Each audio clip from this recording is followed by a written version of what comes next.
Ang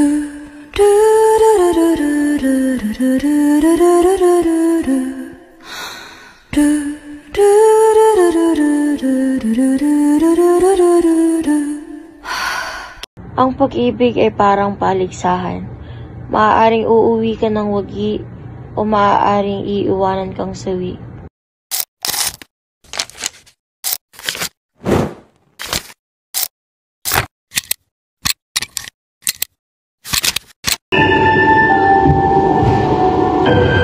Ano ba naman yan? Ang kapal-kapal naman ang narinig ko sa mukha. Bukas-bukas at mukha yan. Para mo naman binibenta yung sarili mo. Dahil sobrang kapal yung mga nilalagay mo sa mukha mo.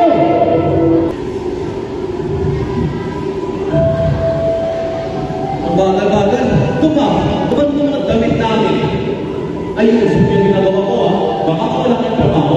Tandaan mo, sa panahon ngayon, kayong mga babae, madali lang ang tahitan.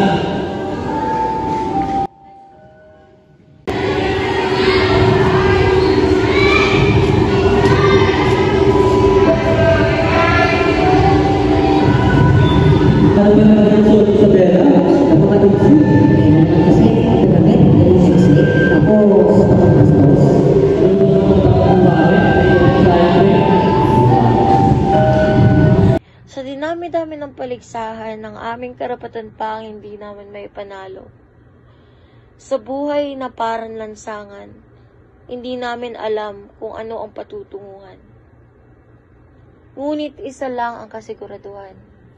Babae kami at hindi babae lang.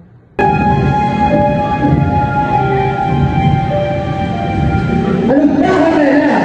Palagi na ito kaya mag-away? Hindi ko na kaya ito! Ano ba, mahal? Pero naman ako ginagawa mali. Palagi ka lang walang mali. Palagi ka lang ako yung masama. Palagi ka lang pangalan ko, ano yung hurahan? Eh, ang totoo, ikaw lang ang problema. Ikaw at ang ugali ko! Bakit ako? Hindi kayo pumunta sa lakas, diba? Sinanal kita.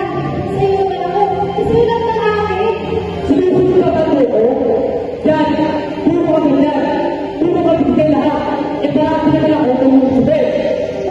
Mahal, pasensya na. Pagkatapos, papatayin ko lahat. Lahat na ayaw ko, lahat na gusto mo, papatuloy mo. Huwag mo naman masiyan. Ayoko na! Hindi na ito! Kung siya kaya, lang ang usos ko. Mahal na, ikaw lang ang meron ako. Kainin na ang emotion! Hindi na ako pinasig na ng palali. Parati naman ikaw ang hindi. Lalo mo ang bigyan ng bibig mo, mahal. Dahil hindi naman ang pagpapahal mo sa akin! Hindi pa ba sapat ang sakripisyo ko para sa'yo? Para maliwagyan kita? Gano'n naman! Isang beses na din na nila! Dahil sa mo, pero sobrang sakit mo ng lahat mo. Kahit kita ako sa mga beses pa yan, kumakaman sa isip ko. Dali-dali mo na puso ko ang araw. Ang babaw mo, Carmela! Ilang beses na ako pininitawan. At sabi mo, ayos tayo.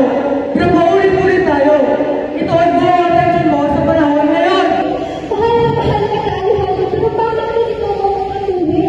Wala ka naman pumuntahan sa akin, kahit natitig. Pasensya, Carmela. Hindi ko na kaya ang pagkakas ng pagkakataon natin. Kahit paano pa. Gusto mo na mapakawa. Pakamalak mo na ako, Carmela. Marami pa naman na namin yan. Hindi naman kasi ganun ng Diyos. Hindi na naman ako babae dahil makikulang ko sa ibang lalaki. Hindi ako parang lalaki. Eh, hindi na kaya ka nagpapos na sa akin. Tumisip ka, Carmela. Alejandro, bakit mahal kita? Ikaw ang mahal ka? Alejandro, mahal na kita! Mahal na mahal ko si Alejandro. Nagpakaalipin ako sa pagmamahal niya, ngunit bakit hindi siya pumalagi sa akin? Hindi ba ako sapat? Kulang pa ba ang binigay kong ilang taon ng pag-iintindi?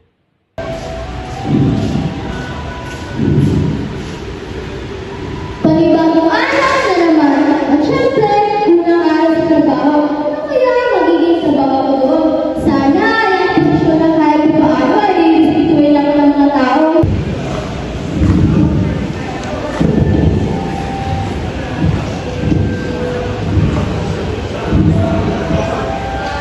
Magandang umaga. Ang nakakatawa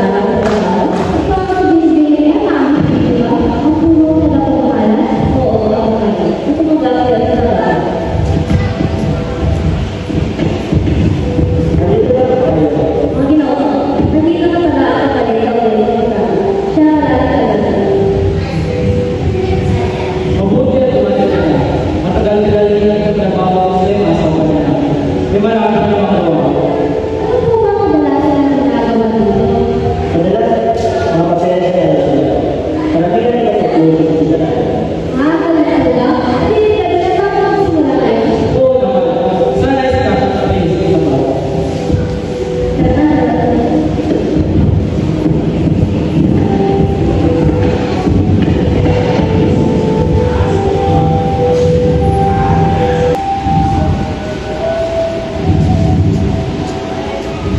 Ano ba naman to, Emma? Bakit po? Ano ba naman yung mga papeles na ginawa mo? Napakasimple naman ito. Wala na bang mas maganda? Mas angat dito? Pasensya na po. Maaari na hindi ko na lang. Nagtagal mo lang dito pero papaya-paya pa rin. Pasensya na po. Ulitin mo yan, Emma. Ako nga lang ito. Matatapos ko dito mamaya.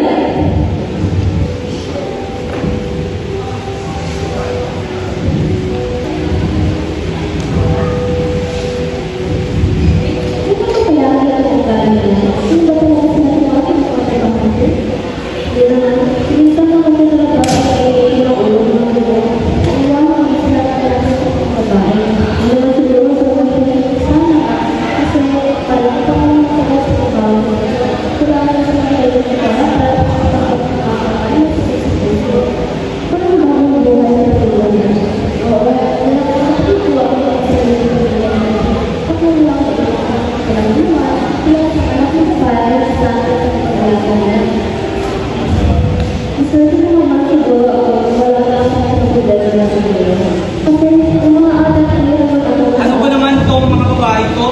Inuuna pang magpituan kasi sa kanilang responsibilidad. Ayan na naman. Uunahin na naman nila ibang mga bagay.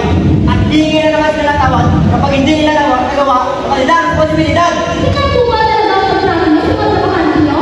Oo, bakit? Ano ba mali? Napakabata na lang tingin sa akin ng babae. Lagi na kami mo kumain. Porque hindi ko ginagawa namin. Hindi mo ako masasali pa rin. Paano ka lang dito pero ubos ka na? Ano ba ang pinaglalaban mo? Kaya na kasi pagkakita sa amin, isip ka kasi kung oras kami, pasok kami, hindi naman kasi kung wala pa rin mahilig ka, malinya ko, makakakita sa amin.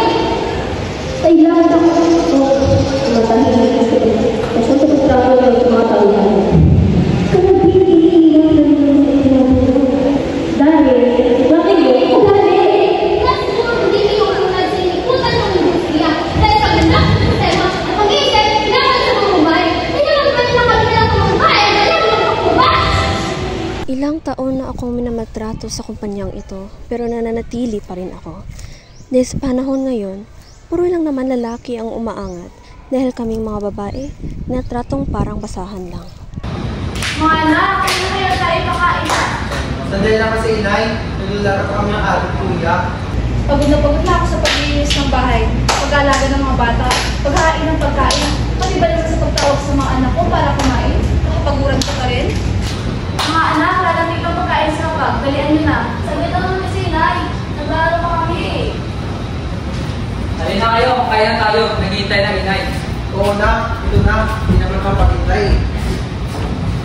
Bakit na kasi anak ko? Pasensya na, anak. Lalapit kasi ang pagkain.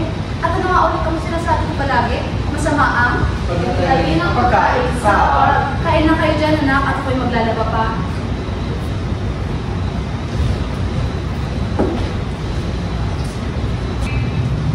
Nakakapagod talaga maging nanay. Kaso wala naman akong magagawa. Sa akin nakasama na ko eh. Ano ba naman yan? Kakadating ko pa lang nakasimawag ka na agad dyan. Teka, bakit kami pabango ng babae? Nestor, bakit kami pabango ng babae? Wala. Baka dumikit lang yung pabango ni Felicidad. Mahilig kasi magpabango yun eh. Si Felicidad, yung katrabaho mo, imposible namang hindi kayo nagkadikitan para dumikit yung pabango niya sa damit mo. Huwag mo nga ako umpisahan ng sita. Nagpapahinga ako ng maayos dito. Nagtatanong naman ako, bakit parang paunti-unti ka nang nagalit dyan? Ano ba, sita? Nagtatanong naman ako, baka kasi may kinikita ka ng iba. Magsabi ka lang, Nestor. Paano kung oo? Totoong meron? Sino? Yung katrabaho ng Miss Tisa? Yung maganda ang mukha, pati hubog ng katawan? Oo. Paano kung siya nga? Ano bang magagawa mo? Paano mo nasisigurang gawin yun? Tatlo na anak mo, hindi mo pa sila naiisip? Huwag mo nga idamay ang mga anak natin dito. Parang gusto ko nga ng mas maganda. Hindi mo ba naiisip kung gaano kahirap mamalagi dito sa bahay? at umaasa na sa'yo pagdating sa pera? Ayan, sa'yo na lang galing na kailangan mo pa rin ako upang makakain ng mga anak natin. Kaya, wala ka pa rin magagawa. Naririnig mo ba yung sarili mo? Paano na yung mga pangako mo sa akin nung kinasal tayo? Yung ikaw at ako laban sa mundo, laban sa kahirapan man o sa kasiyahan. Asan na yung paninindigan mo sa salita mahal kita? Huwag mo nga akong idaanan sa mga drama mo. Alam natin pareho na simula nung pinanganak ang bunso, hindi mo na naibibigay ang mga gusto ko. Kaya hinanap ko sa ibang babae? Kahit naman anong gawin ko, wala ka pa rin magagawa. Kasi kahit saan mong tingnan, kailangan mo pa rin ako. Babae ka lang, Teresita. Ako pa rin ang susunod sa pamamahay na ito. Nestor, nasasaktan na ako. Pinaglalaban mo pa rin yung pangangaliwa mo? Teresita, buksan mo ang iyong mga mata. Nanay ka na lang ng mga anak natin. At yun na lang ang tingin ko sa'yo. Ako pa rin ang pinakasalan mo. Ipagpapalit na talaga ako sa babae na kilala mo ng panandalian. Wala ka nang magagawa. Kasi hindi ka na ang sinisigaw ng puso't katawan ko. Umuwi na lang ako dito para sa mga anak natin at hindi para sa'yo. Binuhos ko naman lahat kahit ang aking pagkababae para mahalin niya. Ngunit bakit kulang pa rin? Babae lang ba talaga ako? Sa lipunan na ating kinatatayuan, maaaring noon pa man o sa kasalukuyan. Kadalasan ang mga babae ang nakikipaglaban sa kanilang kalayaan at karapatan. Maging sa bahay man o sa lipunan, kahit man marami nang napatunayan ang mga babae, unti-unti pa rin naiikot ang diskriminasyon sa buhay ng isa o karamihan ng babae. Sa tagal ng panahon ang lumipas, alam nating hindi isa, 100, 1,000 o 1,000,000 ang mga babaeng nakipagtunggalian sa posisyon nila sa mundong ating kinabibilangan. Kung ano man ang kinatatayuan ng mga babae ngayon, alam kong pinaglaban namin lahat ng nasa aming paninindigan. Don't move!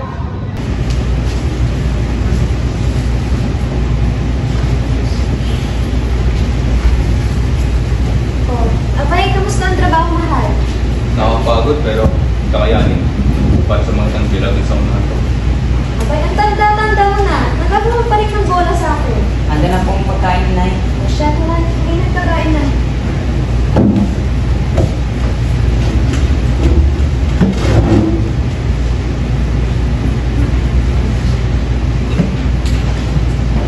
Oh, kumusta ang pagsusulit ng imo? Okay, mag-free sa katunayan ko. Ako pong nagkuha ng pinakamantas na natin sa atin. Abay, ang galing naman ng anak ko. Siyempre, manang-mana kasi sa akin eh. Aba, di ba ikaw ang bumagsak sa matematika nung nasa elementary pa tayo? Oh, huwag mo naman kayo gusto, mahal. Sige na po, tatapusin ko ang mga labahan natin. Sige na, ako na tayo.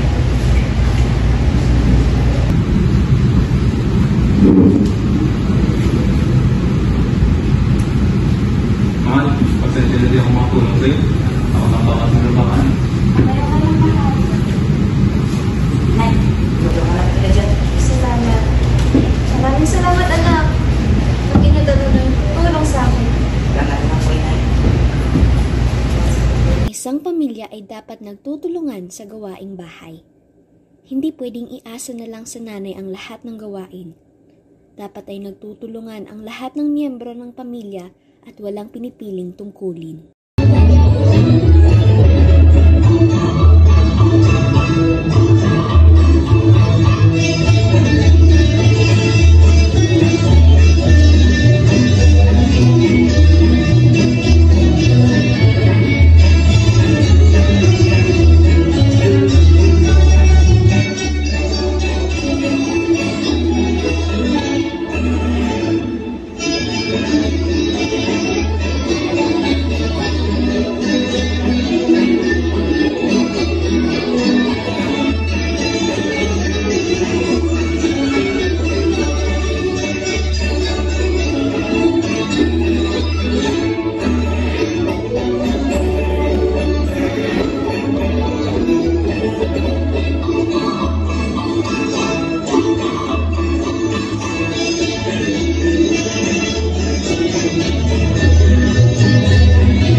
masakit, utang lang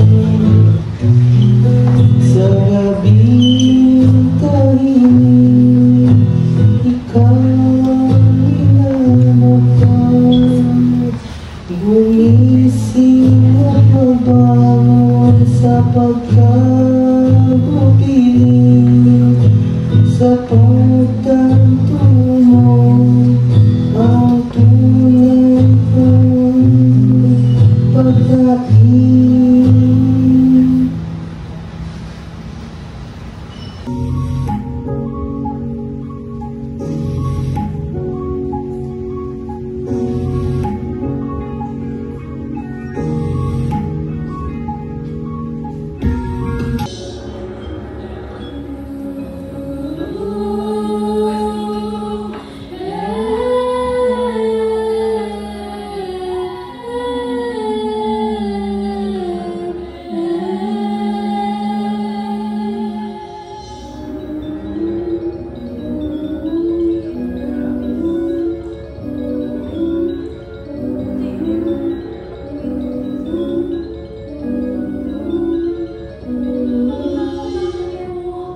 May dakilang kalooban,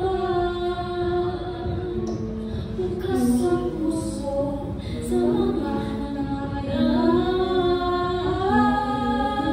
Bukod pawis ay handang ialay, ibuwis man ang sariling buhay. Babae ako, babae ako, babae ako,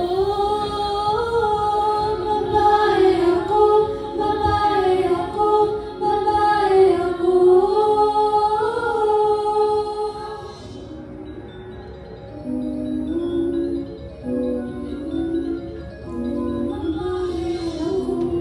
Talay ng katapangan, mga apit pagdurusay, nilalabanan. Ibang-ibang pagsubok na ika'y pinakaharap, nalulubog man, nananatili matatag. Babae ako, babae ako, babae ako, babae ako, babae ako.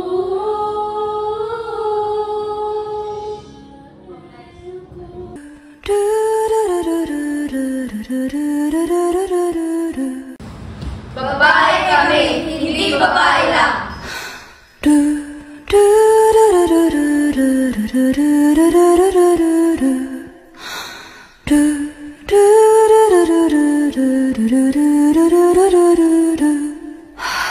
Kimi no naka ni aru aka to aoki sen, sorera ga musubareru no wa shi. Kung ang itakay ang mga anak natin dito, parang gusto ko nga na mas maganda. Ma, hindi mo ba naisip kung gaano kahirap mamalagi dito sa bahay? At nag-aalaga ng mga bata at umaasa lang sa'yo pagdating sa pera? Huwag mo ang itakay. Ay, sala. Nakakapagod na lang ng nanay. Kaso, Laverne, mali. Silence on the set. 5, 4, 3.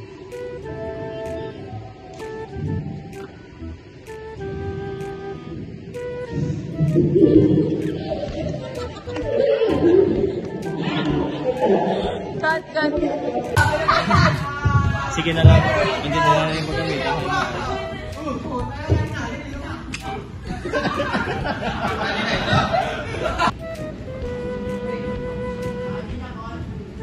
Silence on the set. 5, 4, 3.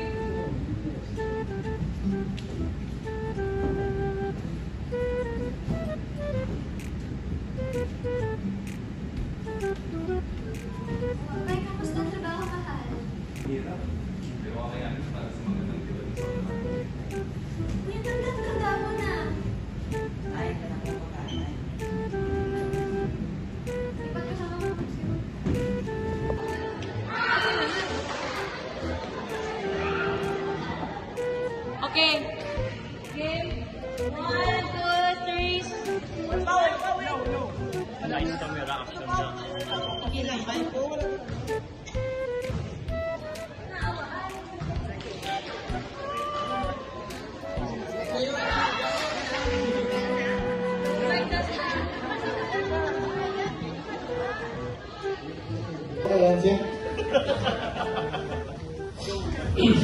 Okay na.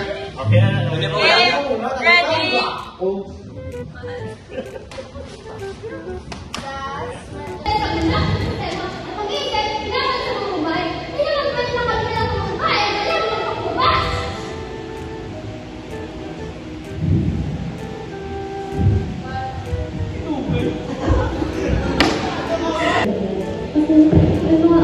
Ako naman ito, mga babae ko.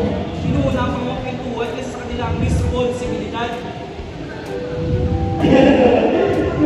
Ako kaya wala pa kang magalit, anay.